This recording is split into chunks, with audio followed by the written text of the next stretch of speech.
Segundo aos Coríntios 6, a partir do verso 4.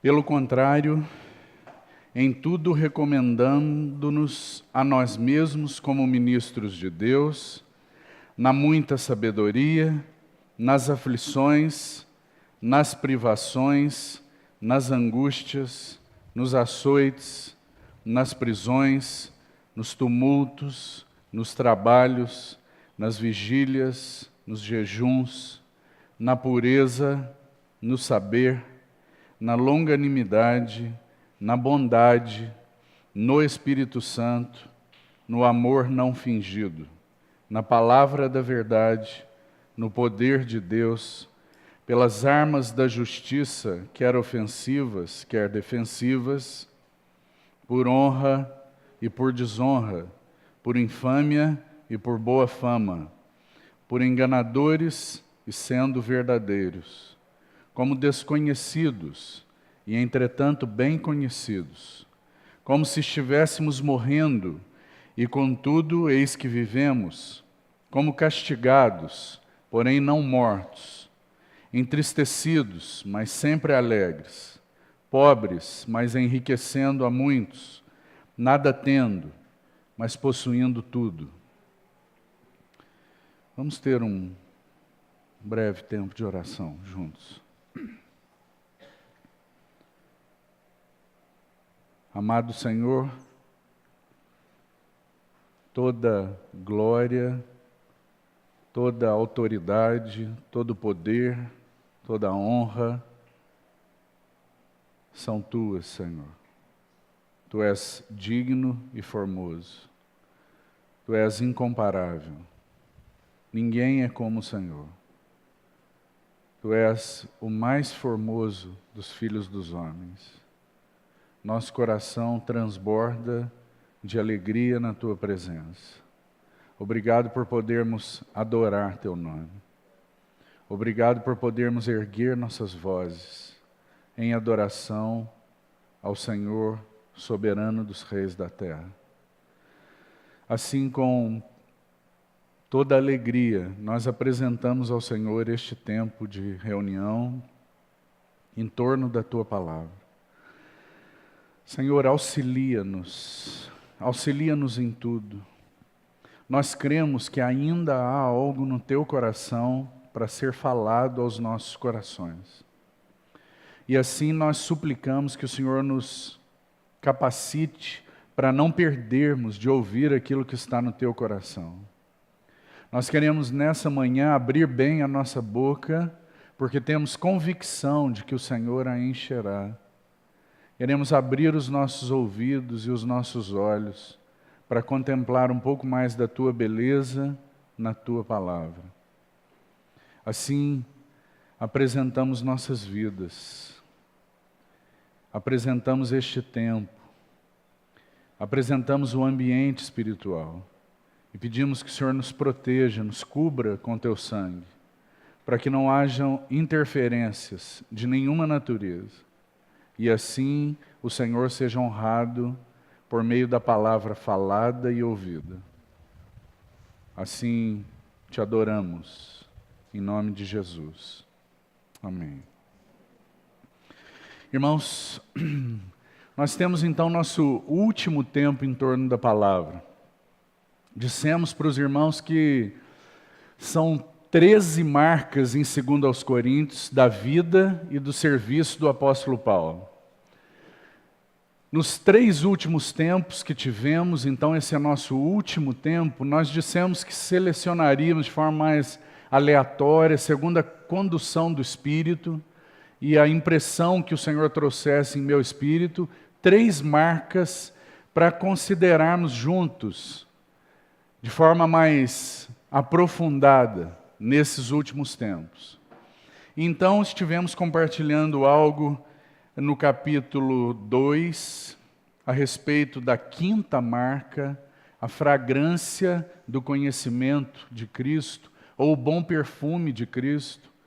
Estivemos compartilhando ontem algo no capítulo 10, e essa é a 10ª marca, e compartilhamos algo sobre a batalha espiritual e como Paulo compreendeu isso, e assim como Davi na sua batalha pode nos ajudar. Então nosso encargo para esse último tempo é que compartilhássemos algo a respeito dessa nona marca que chamamos de aprendendo na escola de Cristo. Irmão, o apóstolo Paulo começa esse capítulo 6, se você conhece a palavra, possivelmente você tem uma referência aí na sua Bíblia, ele começa citando Isaías 49, precisamente ele cita o versículo 8, se você observar aí, no versículo 2 do capítulo 6, ele está citando Isaías 49, 8, e ele está fazendo menção de que aquele povo, no tempo, observe aí, no tempo da oportunidade foi socorrido pelo Senhor, ensinado pelo Senhor.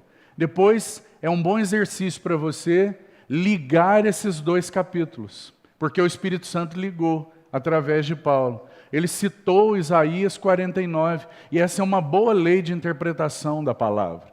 Então seria bom que você ligasse esses dois capítulos para a sua instrução. Nós não faremos isso agora porque não temos tempo para isso. Nossa consideração vai se concentrar nos versos de 4 a 10, onde Paulo vai apresentar para nós algo a respeito da escola de Cristo. Irmão, para ser mais voltado para o tema, queria te dizer que todos nós, mais uma vez, pela infinita graça do Senhor, fomos matriculados em uma escola. É assim que Paulo via, e aqui ele vai fazer um relato da sua experiência. Todos nós fomos matriculados na escola de Cristo. E essa escola, ela vai produzir em você e em mim algumas credenciais espirituais. Então ele vai falar sobre isso aí. Ele está apresentando no capítulo 6 as suas credenciais de aluno de Cristo. Como Paulo, por andar e permanecer em Cristo, ele aprendeu com Cristo. E ele aprendeu de Cristo, para ser mais preciso. Aqui, talvez um versículo de Efésios nos ajude para fazer a introdução. Então, observe aí Efésios capítulo 4, por favor, bem brevemente. Vai dizer assim, é um texto bastante conhecido. A partir do verso 17 do capítulo 4 de Efésios, Paulo está falando desse nosso andar, já que Efésios, você pode fazer uma divisão muito simples da carta. Os 3 primeiros capítulos são doutrinários. Paulo vai apresentar um ensino a respeito da glória da igreja. E os 3 últimos capítulos, 4, 5 e 6, Paulo vai falar de forma prática a respeito do andar da igreja. Então, nesses capítulos ele começa, por exemplo, o capítulo 4, se você observar aí, dizendo, rogo-vos, pois, irmãos, que andeis. Então ele vai começar a parte prática da carta e vai falar um pouco da nossa resposta, sempre assim. O Espírito Santo sempre é muito didático, irmão. Sempre a visão governa a experiência. Não dá para ter experiência sem visão. Você se lembra que Salomão, tem um versículo muito interessante de Salomão em Eclesiastes. Ele diz assim, em Provérbios, perdão, ele diz assim, onde não há visão, em algumas traduções aparece a palavra profecia, onde não, é a mesma coisa, onde não há visão, onde não há profecia, o povo se corrompe. Ele está ligando visão e experiência e está dizendo, se não houver visão, se a visão não for governante, se nós não andarmos baseado naquilo que vemos, nossa experiência se desintegrará, é o sentido da palavra corrompe. Uma tradução alternativa desse versículo diz assim, onde não há visão, o povo se desgoverna. É uma tradução alternativa. E interessante que o que Paulo está fazendo aqui, faz em Efésios e pelo Espírito, faz em todas as suas epístolas, é apresentar visão e experiência. Porque visão sem experiência te torna um visionário. Te torna alguém com uma cabeça, um girino, irmão. Uma cabeça enorme, mas que não tem pernas. Você compreende? Agora, quando pela graça do Senhor há revelação, porque visão tem relação com Ele, é graça. Ele nos abre os olhos. É por isso que Paulo ora, todas as vezes que ora, pede ao Senhor entendimento espiritual. Porque ele sabe que a visão é governante. Então ele apresenta a visão, mas ele sempre vai estimular os irmãos a responder à visão. Então nós temos a experiência. Experiência sem visão é um estilo de vida sem realidade. Visão sem experiência te torna um visionário, um cabeçudo sem pernas robustas. Que o Senhor nos livre disso para nós caminharmos de uma maneira adequada. Respondemos à visão que temos recebido. Agora, deixe-me te dizer uma coisa. Nesse aspecto, o Senhor é muito didático, Ele não é leviano. Não significa que se você quiser ter visão, Ele te dará toda a visão, e então, ou você tem a experiência se quiser ou não. Irmão, a visão, porque Deus não é leviano, ela é correspondente à nossa resposta. Se nós respondemos à visão que temos recebido, Ele concede mais luz. É por isso que aí em 2 Coríntios mesmo, capítulo 3, verso 18, o apóstolo Paulo vai falar assim, que nós, olha lá, 2 Coríntios 3, 18, não desmarque Efésios, por favor. Ele vai dizer assim, todos nós, com o rosto desvendado, é de visão que ele está falando, com o rosto desvendado, contemplando como por espelho a glória do Senhor, somos transformados. Agora ele entrou na experiência. Ele está dizendo, nós com o rosto desvendado, Deus abre os céus, Ele é bondoso, Ele abre os céus, e com o rosto desvendado nós contemplamos o quê? A glória do Senhor, e somos transformados de um grau de glória a um outro grau de glória, e a um outro grau de glória, e essa é nossa carreira ascensional. Percebe? Que o Senhor nos ajude para que não haja uma confusão no nosso entendimento. E nós achemos que o que importa é adquirir conhecimento. Deixe-me te dizer, irmão, o Senhor não abrirá os céus se nós não formos fiéis àquilo que temos recebido. Nós podemos até falar a mesma coisa de outras maneiras. E quantos irmãos que nós conhecemos, que estão há muitos anos falando a mesma coisa, às vezes muda um pouco a roupagem daquela verdade, mas é a mesma coisa e não avançam. Por quê? Porque não houve resposta de experiência àquela visão que foi concedida. Você percebe? Que o Senhor nos ajude. Mas Efésios capítulo 4, desde o verso 17, Paulo está falando desse andar digno, para nós não andarmos como andam os gentios, na vaidade dos seus próprios pensamentos, obscurecidos de entendimento. Esse é o verso 18. No verso 20, há um daqueles gloriosos mas de Paulo. No capítulo 2, ele já colocou um mas desse. Você se lembra? Ele diz assim, nós estávamos mortos em delitos e pecados, nós estávamos alienados, sem Deus no mundo, mas Deus, sendo rico em misericórdia, por causa do grande amor com que nos amou. Você se lembra? Capítulo 2. Aqui tem um outro mais glorioso. Então ele diz assim, mas não foi assim que aprendeste. Tem um A aí na sua Bíblia, não tem? A Cristo. Como se Cristo fosse algo que você toma para você. Esse A no original não aparece, irmão.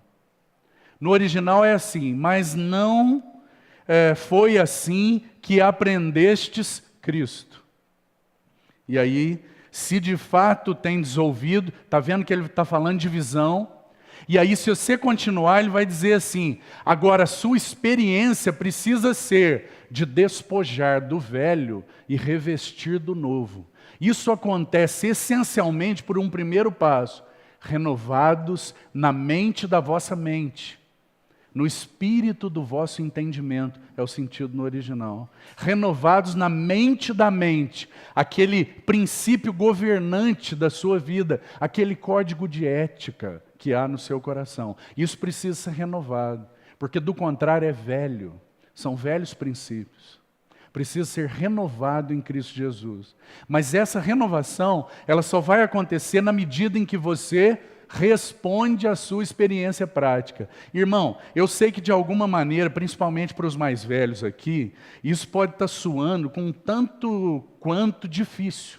Porque os irmãos têm passado muitos anos ouvindo que tudo é pela graça. E eu gostaria de reforçar que tudo é pela graça, inclusive a nossa resposta. E que nós precisamos responder à graça, para que o Senhor possa nos levar, a segundo o texto que você está aberto aí, termos um novo homem formado em retidão e justiça. Isso não acontecerá se você ficar com seus braços cruzados, esperando e apenas esperando e crendo que a graça vai te levar onde Deus quis e ponto final. Irmão, nós precisamos responder à graça. Graça sem responsabilidade corre um grande perigo de nos levar à libertinagem. Responsabilidade sem graça, corremos um grande perigo de nos tornar religiosos. Então considere isso, porque a Bíblia sempre une graça e responsabilidade. Então, apenas como introdução, Paulo está sugerindo que na escola de Cristo, nós não aprendemos matérias específicas, nós aprendemos Cristo. Então Cristo toma todas as circunstâncias da nossa vida para nos ensinar Cristo. Agora, irmão, todos vocês aqui passaram pela escola ou pela universidade. Você já teve algum professor que ensinou ele mesmo para vocês? É claro que não. Você ouve aquele maravilhoso professor de física. E ele então, o máximo que ele vai fazer é transmitir todos os seus conhecimentos para você. Sim? Mas Cristo é um professor diferente. Um maravilhoso professor. O que ele tem a ensinar? Ele mesmo. Quando nós somos matriculados na escola de Cristo, o que nós aprendemos? Cristo. Então Paulo, a partir do verso 4 aí do capítulo 6, de 2 aos Coríntios, ele vai fazer, do capítulo 6, verso 4, ele vai fazer exatamente isso. Ele vai apresentar para nós essa escola. Agora, irmão, duas coisas são importantes de nós destacarmos antes de mais nada. Porque Paulo começa, quando ele começa, porque era um ministro de Cristo, alguém que além de aprender Cristo, se tornou um cooperador para que outros aprendessem Cristo. Esse é Paulo. Então ele começa dizendo assim: pelo contrário, em tudo recomendamos a nós mesmos. Irmão, isso chama muito a nossa atenção, principalmente por dois motivos, dois aspectos. No entendimento de Paulo, ele deveria ser alguém impecável nos seus procedimentos. Ele deveria ser alguém que procedesse retamente, que fosse alguém que desse um bom testemunho, essa é a questão. Um bom testemunho. Não alguém perfeito, porque nós sabemos que Paulo não era perfeito. Paulo, por exemplo, eu preciso citar isso para você, irmão. Paulo, por exemplo, caminhou nos primeiros tempos da sua primeira viagem missionária, ele saiu com Barnabé. Você se lembra? Barnabé era natural de Chipre. Barnabé, sabe o que significa Barnabé? O filho da consolação. Esse é Barnabé. Ele era mais velho do que Paulo. Então, quando a viagem começou, Barnabé, de certa forma, estava liderando aquela viagem.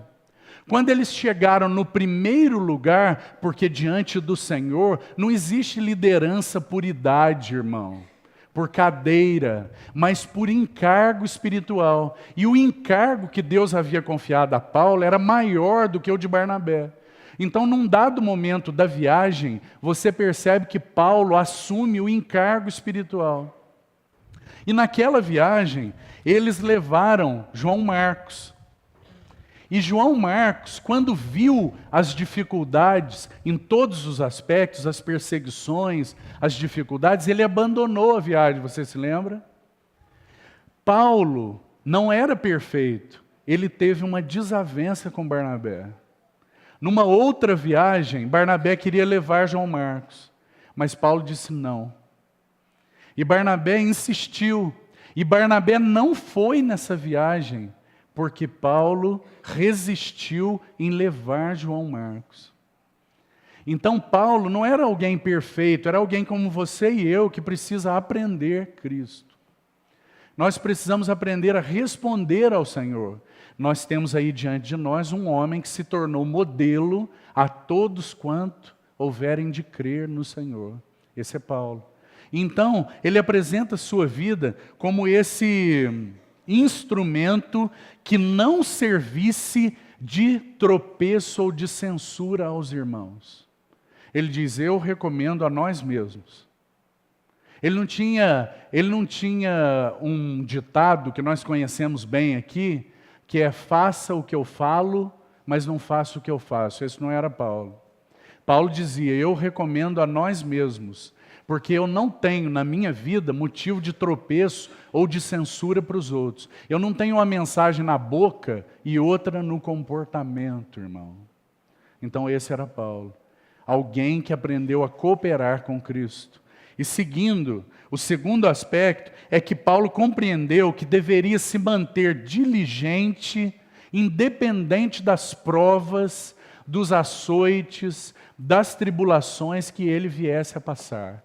Ele compreendeu que o Senhor triunfaria, levando o seu conhecimento a ser manifestado, independente da circunstância e do motivo e da dificuldade pela qual Paulo estivesse passando.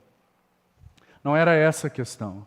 A questão era que Cristo fosse apreendido, recebido pelos irmãos. Esse era o encargo de Paulo. Então, esses dois aspectos são importantes. Agora, no tempo que nós temos, o que nós vamos fazer? Nós vamos selecionar algumas dessas coisas que Paulo menciona, e nós vamos chamar isso de matérias da escola de Cristo. E nessas matérias, o Senhor deseja então nos ensinar. A primeira coisa que Paulo menciona é que, como ministros de Deus, na muita paciência. Essa é uma palavra interessante. Se você tomar uma concordância bíblica, é outra boa maneira de estudar a palavra. Se você tomar uma concordância bíblica e procurar lá a palavra paciência e observar na Bíblia onde essa palavra aparece, você já vai ser muito ajudado. Porque são muitos textos, muitas ideias que vão compor o significado diante de Deus do que é paciência. Essa palavra paciência no Novo Testamento, ela tem o sentido e ela aparece em muitos textos com a tradução perseverança. Vai aparecer a palavra paciência em muitos textos. Então, nós somos matriculados na escola de Cristo. Ele deseja que nós aprendamos algo a respeito dele. E para que isso seja aprendido, então há uma matéria. A primeira matéria, paciência. Então, nós vamos tomar pelo menos alguns textos para nos ajudar diante desse tema. Para sugerir para você, aqueles que gostam de anotar, o significado da palavra paciência no original é a pessoa que não se desvia do propósito mesmo diante das maiores provações. Esse é o perseverante. Ela não se desvia do propósito mesmo diante das maiores provas. Irmão, o Senhor quer que você aprenda isso. Mas sabe qual é o problema? Nós somos muito superficiais. Diante da mais simples dificuldade, nós esmorecemos. Então o Senhor deseja que nós aprendamos, que nosso espírito tenha tenacidade. Guarda essa palavra.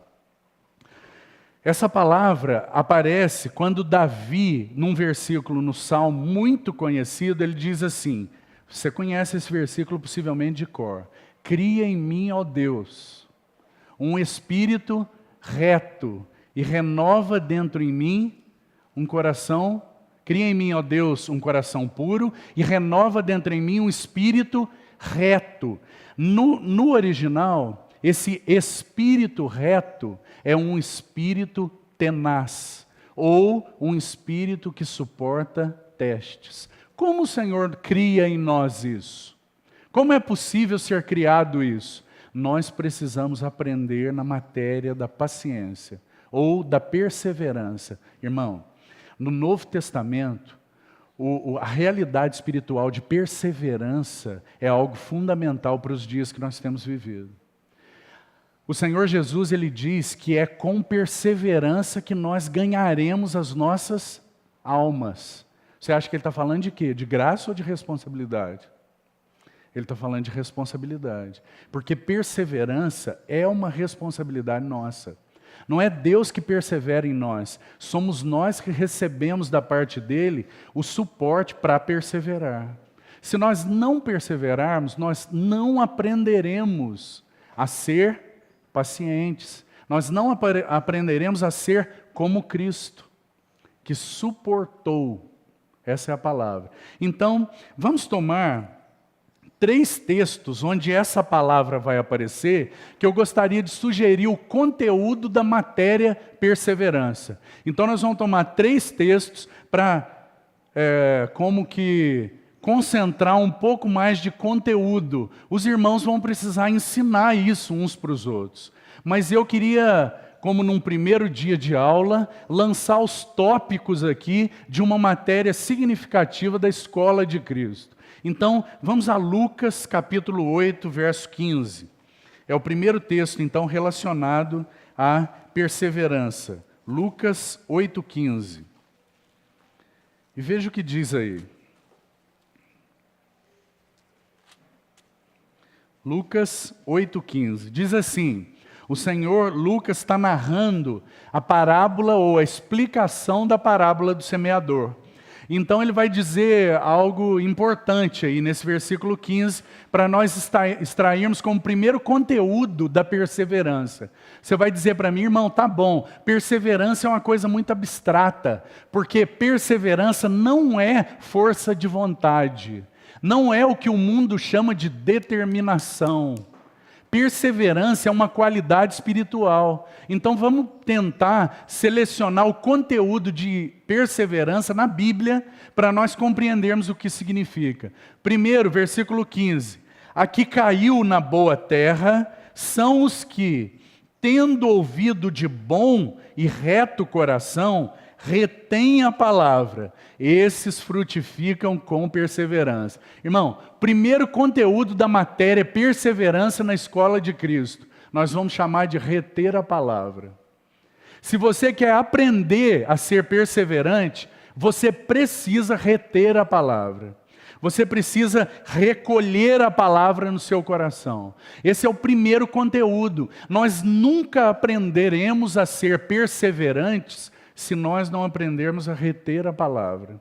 Primeiro conteúdo da matéria perseverança. Vamos dar um passo mais. E vamos agora a Romanos 5,3. Mais um texto para compreendermos mais um passo da matéria perseverança. Romanos 5,3. Veja o que diz aí. Romanos 5 é um capítulo importante. Vai nos apresentar a justificação pela fé. Então, esse capítulo foi o capítulo central da Reforma Protestante. Lutero usava essa espada.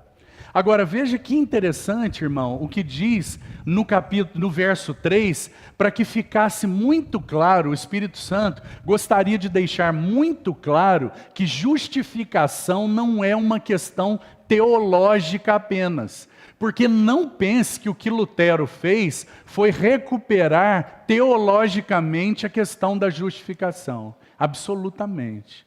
Lutero recuperou a realidade espiritual da verdade, justificação pela fé. Então, no verso 3, o que nós temos aí?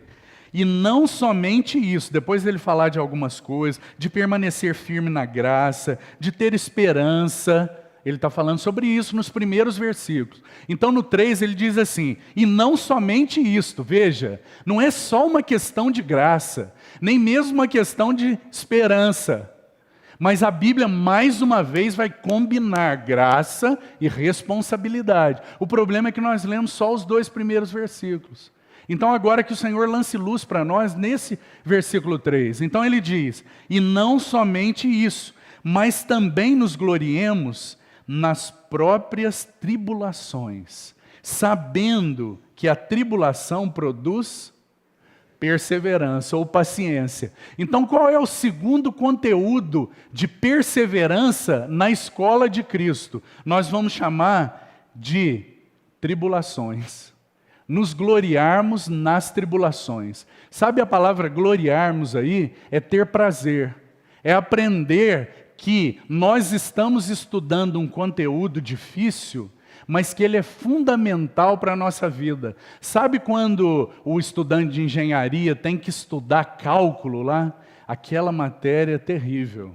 Mas ele tem que se aprofundar, porque ele sabe que aquela matéria é o tripé fundamental para toda engenharia. Não existe engenharia sem cálculo. Você percebe? Então ele tem que conhecer. Se ele quer ser um engenheiro, ele precisa conhecer. Se você quer ser perseverante, você precisa aprender a agradecer Deus pelas tribulações, porque elas são um instrumento para produzir perseverança. Elas vão produzir perseverança. Sabe qual é o nosso problema? Nós somos da geração do aperta-botão. Nós somos da geração que não suporta ter uma dorzinha de cabeça. Nós temos remédio para tudo, irmãos. Nós não suportamos dores. E então, por isso, nós não aprendemos a ser perseverantes. Nosso espírito não suporta testes. Compreende? Perseverança é uma realidade espiritual. Se nós queremos aprender, nós primeiro precisamos reter a verdade. Reter a palavra. É o primeiro conteúdo. Segundo, nós precisamos nos gloriar nas provações. Mais um texto, Romanos, agora de novo, capítulo 15, verso 4. Veja mais um conteúdo aí da perseverança. Romanos 15, 4.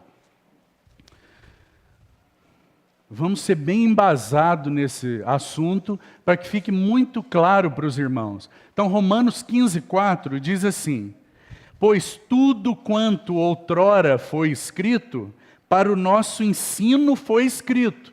Então ele está dizendo, olha, toda a Escritura é inspirada por Deus. Tudo que foi escrito é para o nosso ensino que foi escrito. Não é que foi escrito para os coríntios, não, irmão. Foi escrito para os coríntios, sim, mas aquela é a palavra inspirada de Deus, está fora do tempo, é eterna, é para o nosso ensino que foi escrito. Então ele continua, ele vai dizer o motivo. Então ele diz, a fim de que, então agora ele está explicando o propósito, a fim de que, pela paciência, a palavra aí é perseverança, pela paciência e consolação das Escrituras, tenhamos esperança. Então nós vamos chamar esse de o terceiro conteúdo da matéria perseverança. Qual é? O testemunho da palavra. O testemunho das Escrituras. Irmãos, nós cremos naquilo que cremos porque a palavra de Deus diz, não é porque nós vemos, porque nós não andamos por vista, nós andamos por fé. É como já disse um servo de Deus do passado, eu não creio no sol simplesmente porque eu vejo o sol, mas eu creio no sol porque a palavra de Deus diz que ele foi criado por Deus. Você percebe? A palavra de Deus é o testemunho de que tudo que foi escrito é para o nosso ensino, a fim de que isso gere perseverança em nós. Então, o testemunho das Escrituras precisa ser combinado com o último conteúdo da matéria perseverança. Então, agora vamos para Hebreus capítulo 12. Hebreus 12 vai dizer algo significativo aí para nós. Vamos aprender a manejar aí a palavra. Hebreus capítulo 12, vamos para o verso 1. Veja o que diz aí. Hebreus 12. Começa com a palavra portanto. Então, mais uma vez, é conclusivo, não é? Ele está explicando, ele está fazendo uma conclusão. Olha, baseado em tudo que eu já disse, Deus levantou grandes heróis da fé, é o capítulo 11 que você tem aí. Deus levantou um grande, um poderoso testemunho.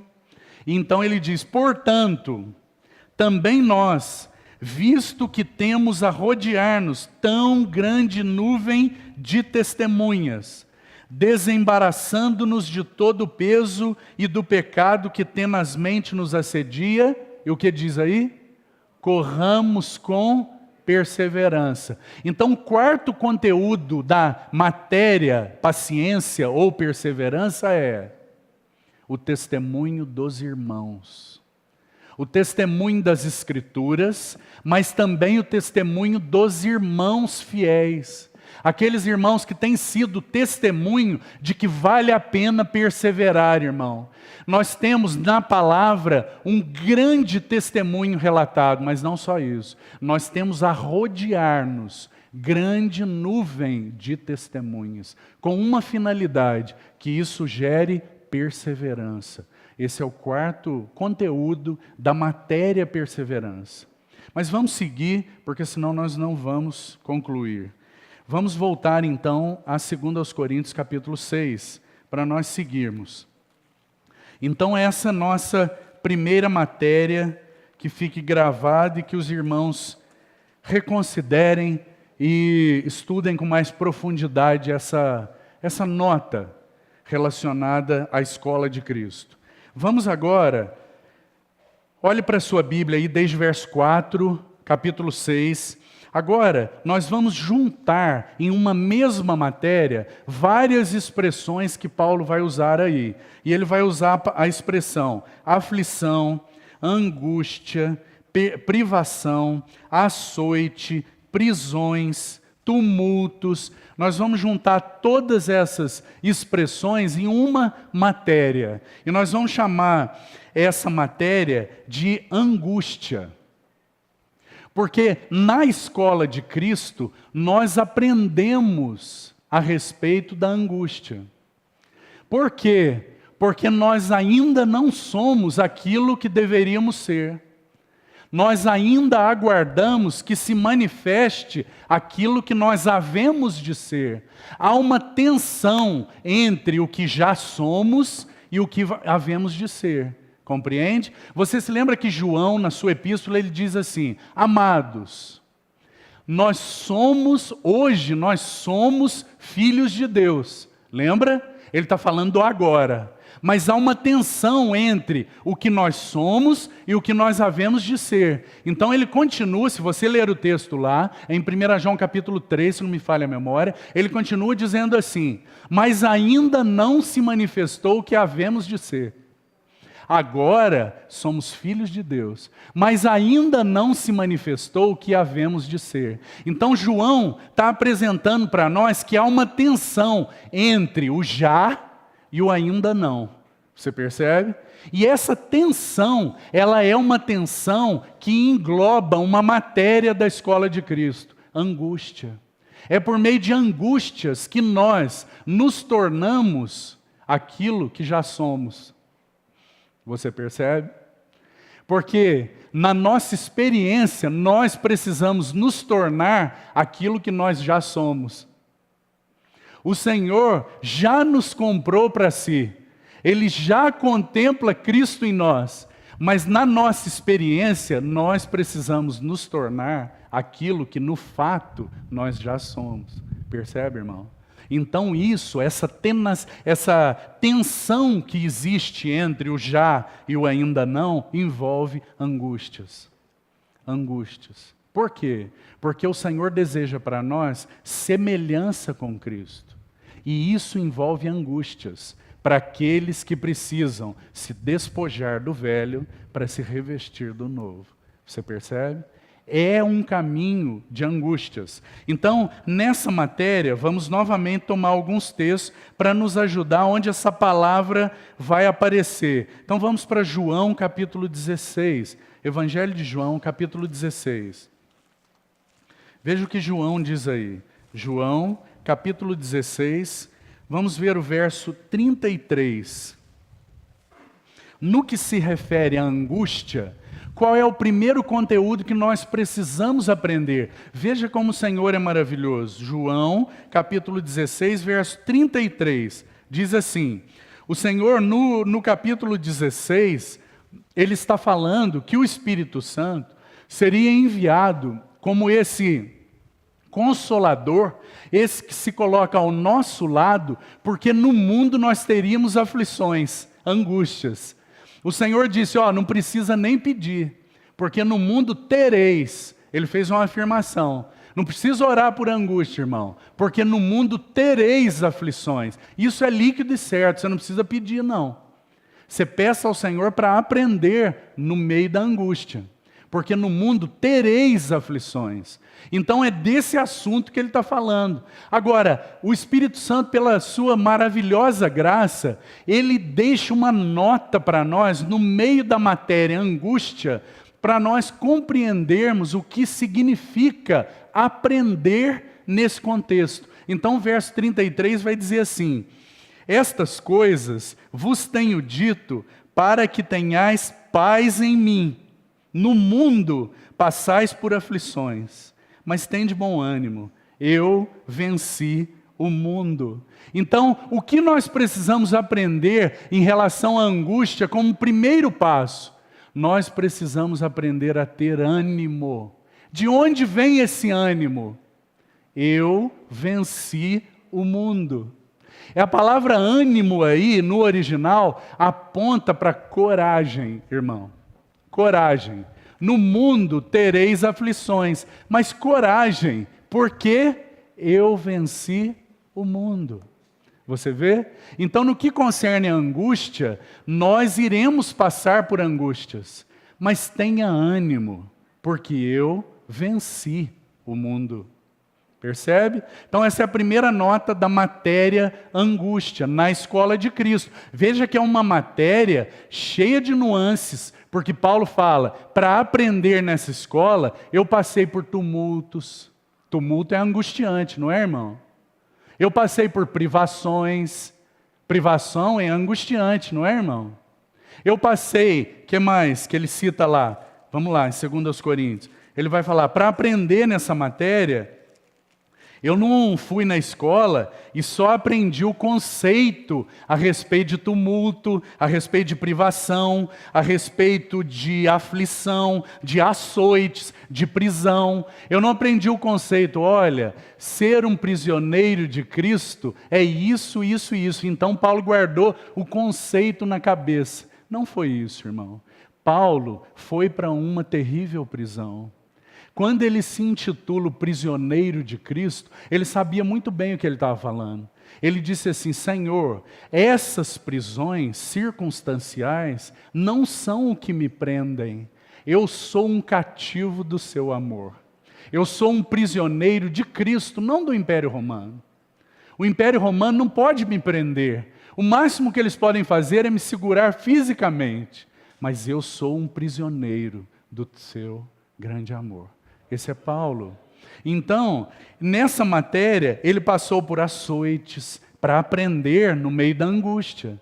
Então, o primeiro aspecto, tenha ânimo. Vamos a mais um texto. Jó, capítulo 36. Jó 36.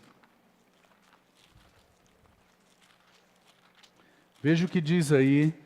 Mais um conteúdo da matéria aflição. E olha que Jó é professor nessa matéria, irmão. Em matéria de aflição, Jó aprendeu a duras penas. Nós não poderíamos abordar a aflição sem tomar um versículo de Jó, porque Jó aprendeu por meio da aflição. A tal ponto ele aprendeu, veja isso, preste atenção. Jó aprendeu a tal ponto que no capítulo 42 de Jó, são 42 capítulos de lições. Jó fala desde o capítulo 1 até o capítulo 38. Deus só fala a partir do capítulo 38. E o livro tem 42 capítulos. No capítulo 42, Jó diz assim: Senhor, eu me arrependo e me abomino no pó e na cinza. Eu ponho a mão na minha boca porque eu falei de coisas elevadas demais para mim. Antes eu te conhecia só de ouvir falar, mas agora os meus olhos te veem. Ele está dizendo, antes eu tinha muito entendimento a respeito do que era angústia. Agora eu sei o que é angústia e o que é a provisão do Senhor no meio da angústia. Esse é Jó. Então, no capítulo 36, verso 15, olha o que ele diz. Ele diz assim, ao aflito, então é o nosso assunto, não é, irmão? Ao aflito, ao angustiado, é a mesma coisa, ele livra por meio da sua aflição. Olha que maravilhoso, esse texto dá base para o que eu estou dizendo para você, você concorda comigo? Porque eu estou te dizendo que na escola de Cristo tem uma matéria, essa matéria se chama aflição ou angústia. E o que o texto está dizendo para nós? Ao angustiado, ele livra por meio da angústia, porque ele não será livrado da angústia, ele será livrado de si mesmo. Você percebe? Irmão, os maiores motivos de angústia que nós temos são o nosso amor próprio, nossa vaidade, nosso orgulho. Esses são os maiores motivos de angústia na nossa vida. Nós somos angustiados e precisamos aprender por meio de angústia, porque nós precisamos ser livrados de nós mesmos. Então ele diz, ao aflito, ele livra por meio da aflição. E agora, como no hebraico, na poesia hebraica, a parte B sempre lança luz sobre a parte A do versículo, é sempre assim, então ele vai dizer a mesma coisa na parte B, lançando mais luz sobre a parte A. Então ele diz assim, e pela opressão, é a mesma coisa, angústia, aflição, e pela opressão lhe abre os ouvidos. Então o que está sendo dito para nós?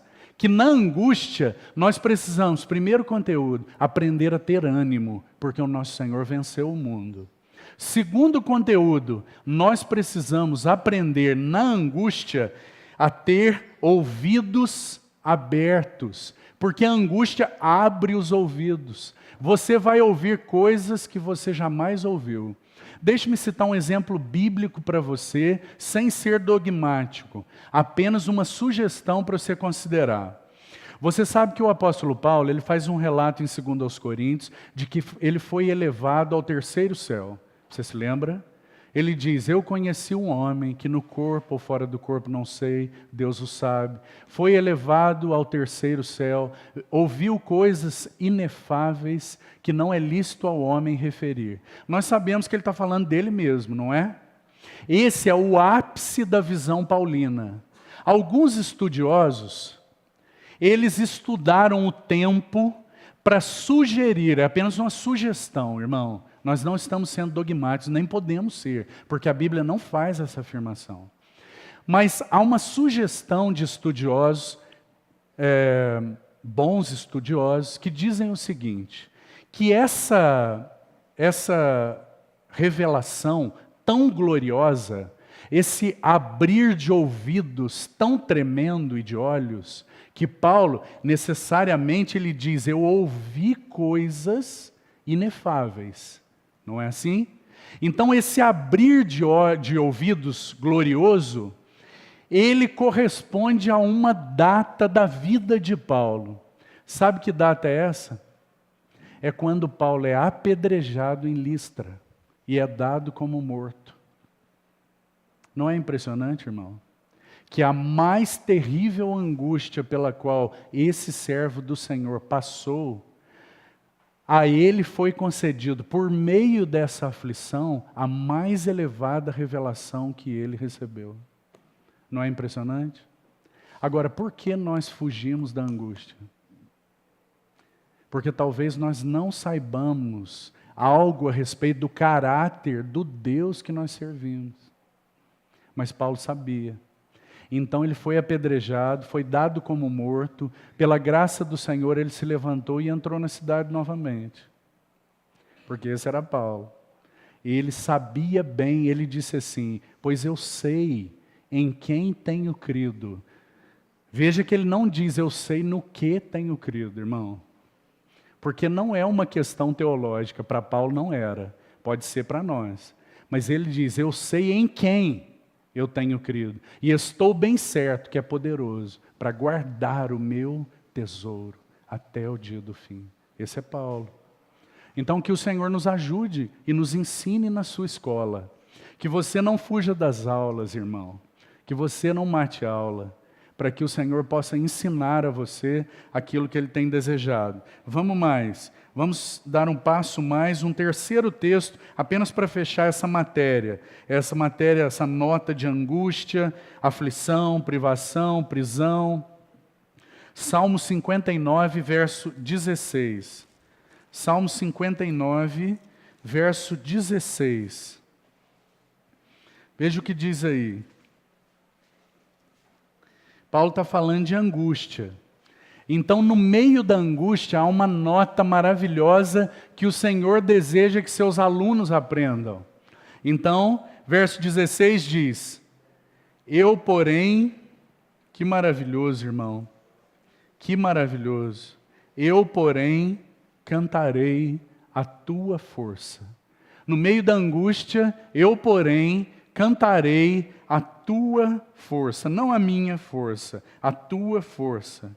Pela manhã louvarei com alegria tua misericórdia, pois tu me tens sido um alto refúgio e proteção no dia da minha angústia. Veja que essa é a nota, esse é um dos conteúdos da matéria angústia. E o que nós precisamos aprender quando passamos por angústia?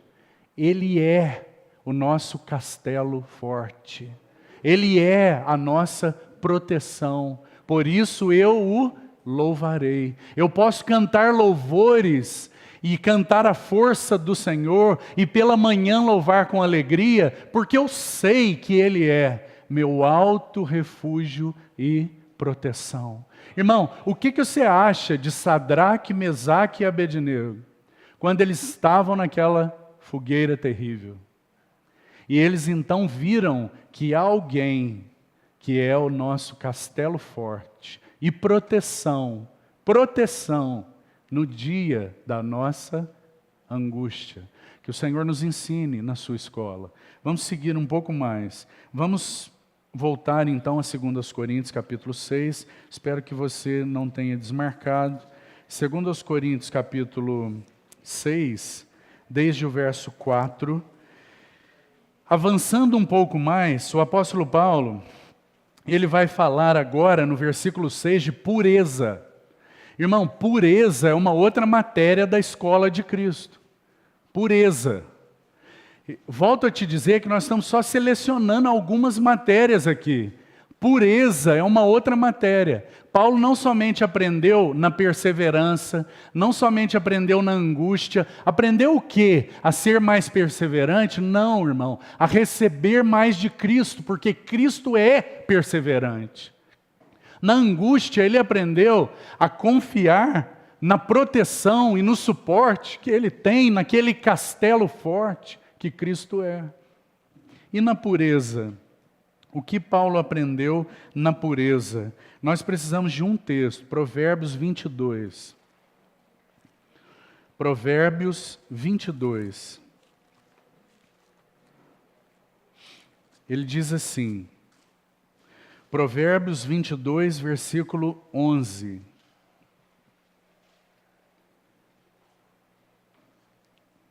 Veja isso. Nós vamos tomar Provérbios 22 e Efésios 4, 29. Agora, preste atenção, Provérbios 22, 11 diz assim, o que ama a pureza do coração e é grácil no falar, terá por amigo o rei. Que maravilhosa nota, irmão. Sabe o que está sendo dito para nós?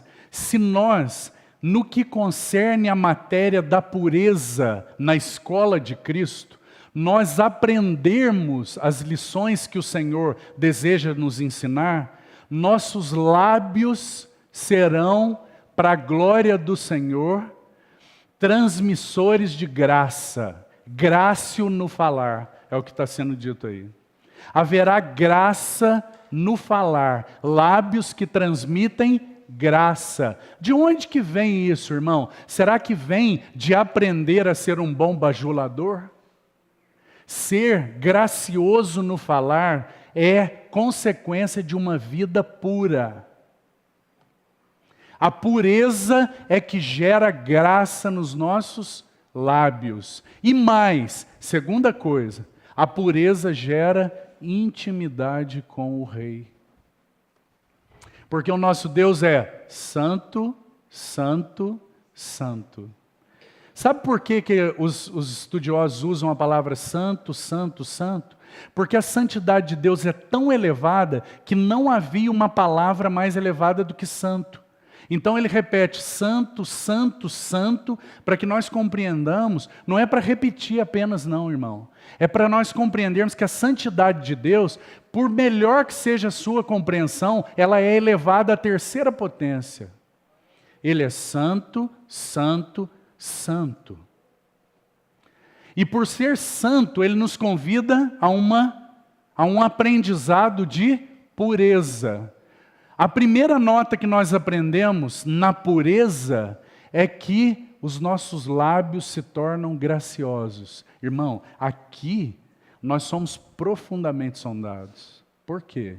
Porque quantos de nós temos lábios ácidos? Quantos de nós, para nos sentirmos melhor, precisamos diminuir os outros? Quantos de nós?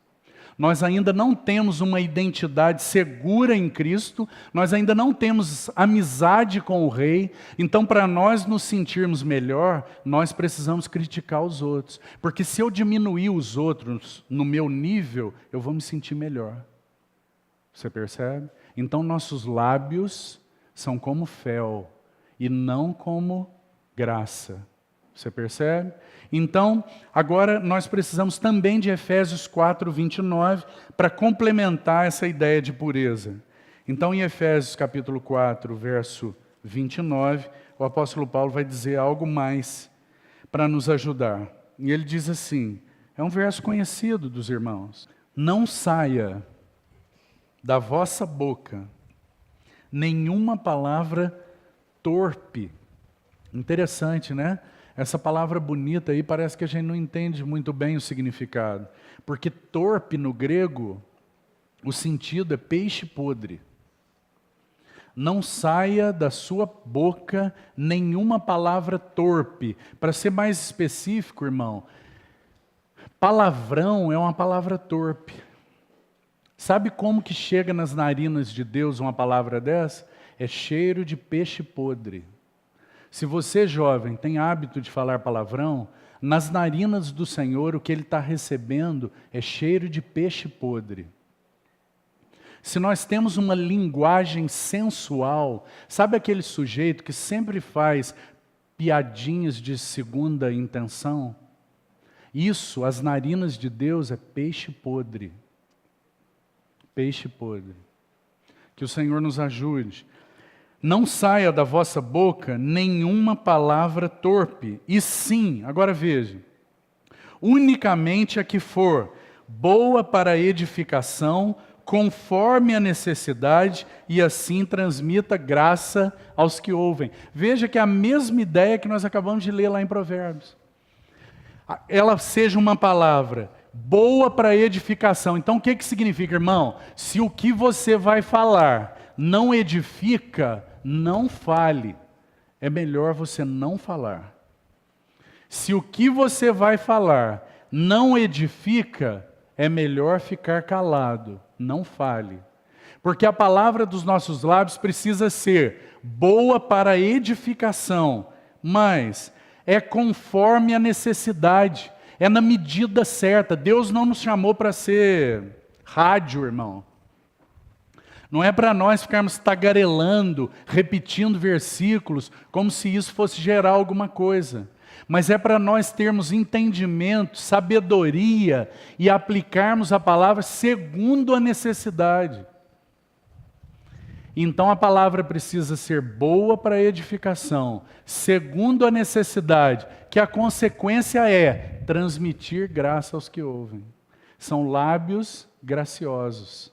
Então pureza tem uma direta relação com isso. Não só isso, mas nós não temos tempo, eu gostaria só de destacar coisas principais. Vamos mais então em 2 Coríntios para nós já irmos concluindo. 2 Coríntios capítulo 6, seguindo, nós estamos aí no verso 6. O apóstolo Paulo vai mencionar uma outra matéria, e essa matéria ele chama aí de saber. No saber, nós aprendermos no saber ou no conhecimento. Nós vamos ser bem breve aqui, apenas um texto para nos ajudar.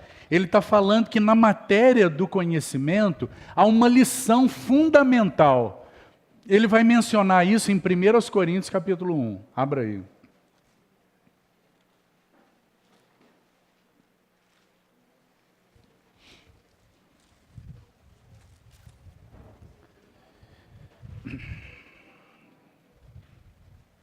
Capítulo 1, verso 5. 1 Coríntios 1, 5.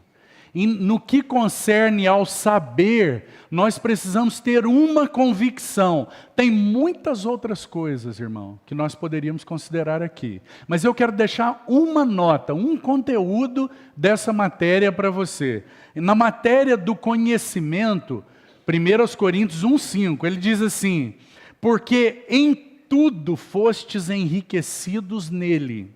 E agora ele vai fazer um resumo desse enriquecimento. Então ele diz, em toda palavra e em todo conhecimento, ou em todo saber.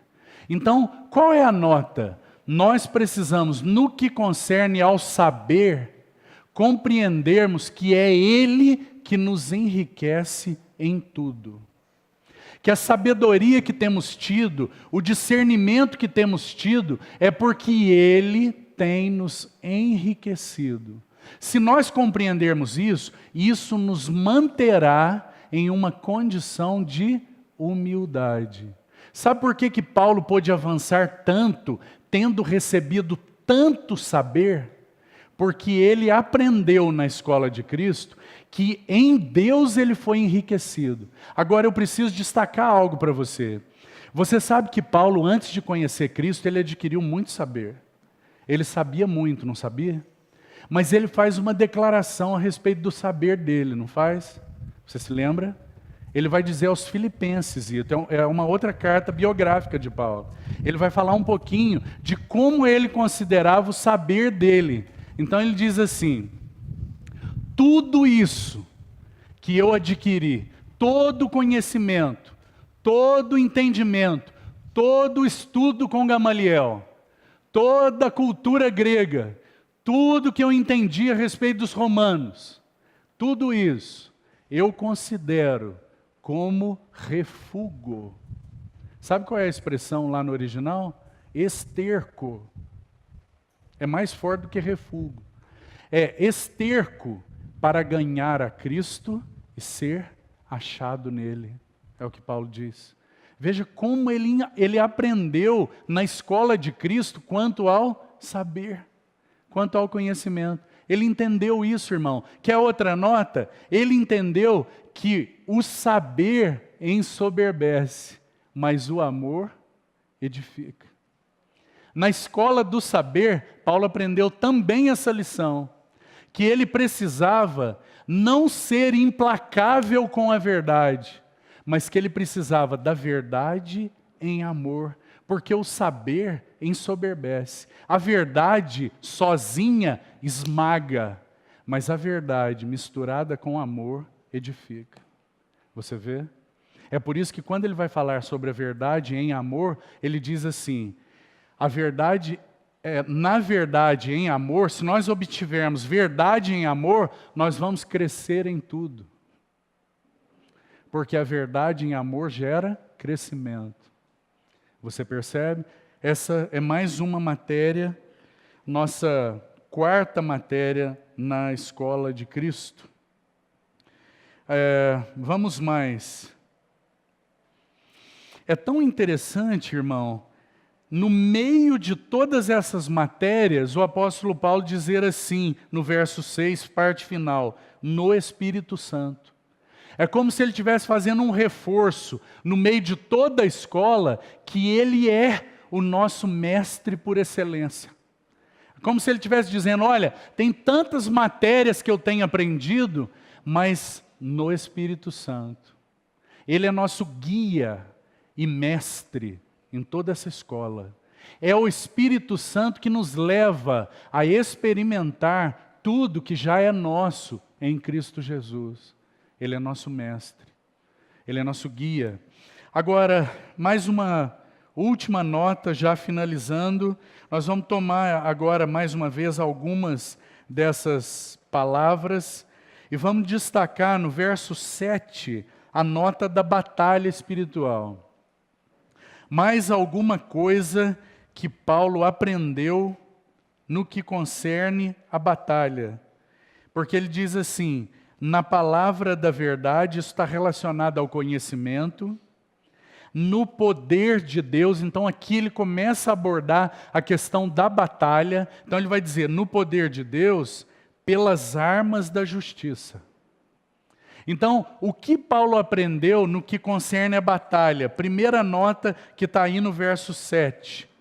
Que na nossa própria natureza não reside nenhum poder, mas reside poder em Deus. É por isso que aos Efésios, o Espírito é tão coerente, ele começa o capítulo 6 e a nota da armadura, dizendo assim, sede fortalecidos em todo o poder de Deus, porque reside no nosso Senhor todo o poder no que concerne a batalha. Então isso Paulo entendeu bem, mas ele também entendeu que nessa batalha nós temos armas que são armas da justiça. Então ele está dizendo, olha, a justiça de Deus é uma poderosa arma na batalha. Por que ele disse isso, irmão? Porque a justiça de Deus foi satisfeita em Cristo. E por causa da justiça satisfeita, não há mais condenação. Não há mais condenação. Que maravilhoso. Então, no que concerne a batalha, o acusador não tinha mais argumentos. Não há mais condenação para os que estão em Cristo Jesus. Porque as armas da sua justiça são poderosas. Então, quando nós formos acusados, quando o inimigo chegar com algo e disser assim, olha, aqui tem algo relacionado a você pecou dessa maneira. Então você vai tomar aquela nota e vai dizer assim para ele, essa nota aqui não é comigo não, essa nota aqui é com o meu Senhor. Pode chegar ali, é como se aqui fosse uma empresa, e o inimigo vem descarregar alguma coisa. Então ele primeiro chega na portaria, e então a portaria indica para ele o lugar que ele tem que levar essa nota. E ele vai chegar com essa nota de acusação para você e para mim. E nós vamos indicar para ele onde ele tem que levar essa nota. E ele vai levar essa nota lá, diante do nosso Senhor Jesus, que foi aquela cruz. E essa nota, ela vai ser rasgada. Por quê? Porque a sua justiça poderosa atende a toda necessidade de Deus, nos purificando de todo pecado. Que maravilhoso, irmão. Paulo compreendeu isso na batalha. E por isso, ele foi quem foi. As armas da justiça imaculada de Cristo.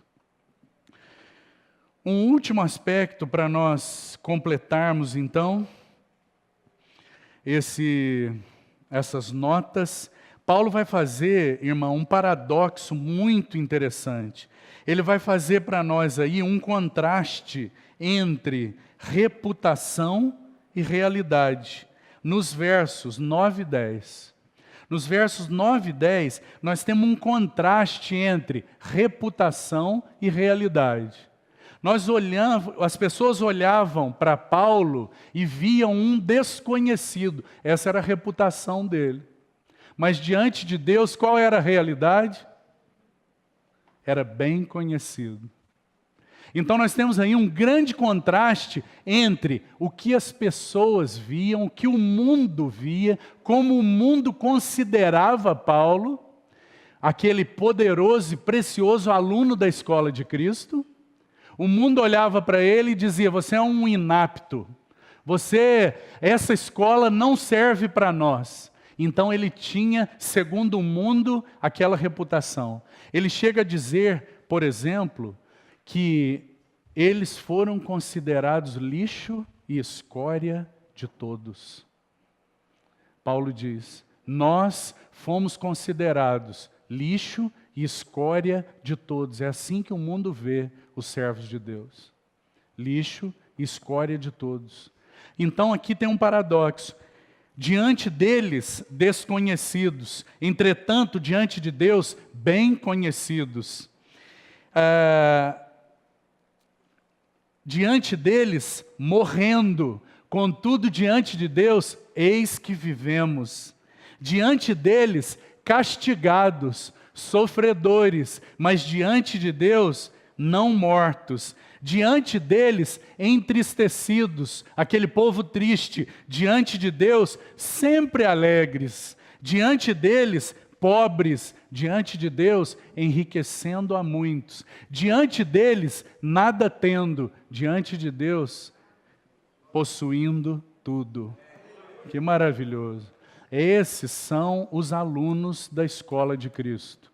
Se nós desejamos avançar, irmão, se nós desejamos crescer como povo de Deus, individual e corporativamente, nós precisamos aprender nessa escola.